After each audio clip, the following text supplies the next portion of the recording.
Makingascene.org brings you The Hidden Economics of Being an Indie Artist in 2026, a survival guide. For years, independent musicians were sold a compelling pitch. You could bypass the gatekeepers, record from your bedroom, upload your tracks worldwide, and build a career completely on your own terms. Stepping into that freedom meant inheriting the entire back office. The modern independent musician took on the roles of ad buyer, social media manager, booking agent, and merch fulfillment desk all at once. This shift created massive operational overhead. Many artists are burning out trying to make it in music, when in reality, they are running a full-scale direct-to-consumer media company without realizing they are actually business owners. That blind spot leads directly to the biggest leak in most music careers. Artists are giving away their leverage at the exact moment genuine interest begins. Think about the typical path. A listener hears your song on a streaming app and wants to know more. They click your profile, but instead of entering your world, they get pushed over to a generic social media page.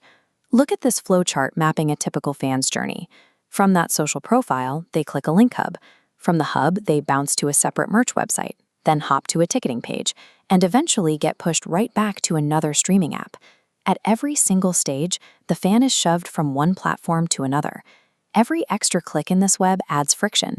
Every redirect gives that listener another chance to get distracted, lose focus, or disappear entirely into someone else's algorithm. Artists are working themselves into the ground to earn attention, but under this system, they immediately hand that traffic, the data, and the resulting revenue straight to tech giants who rent that audience back to them one post at a time. The strategy proposed by Makingascene.org reverses this entirely. Instead of scattering your audience across the web, you have to pull them inward.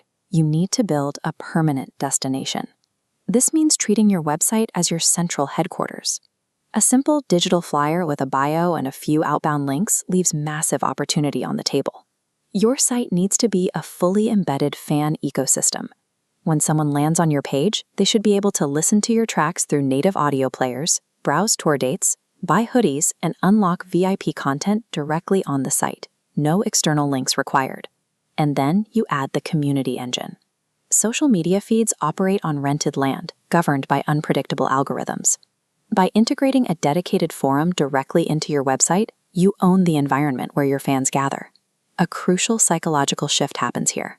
Instead of hundreds of isolated fans leaving comments on your posts, they start talking to each other.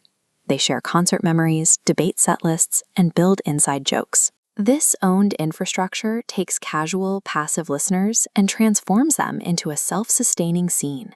Attention stays in-house, and loyalty extends far beyond a single release cycle. A centralized hub allows you to see how often a specific fan returns, what they buy, and which shows they attend. Managing these deeper relationships requires a system like a digital fan passport, an access pass that identifies your VIPs and unlocks exclusive tiers of content or merch hidden from the general public. This map interface illustrates the real power of that data. You go from having anonymous stream counts to seeing identified fan profiles, watching them cluster into specific, concentrated regional zones. You know exactly who your buyers are and where they live. That clustering enables smart touring. If your data shows heavy merch sales and newsletter signups in the Southeast, you build a profitable circuit there.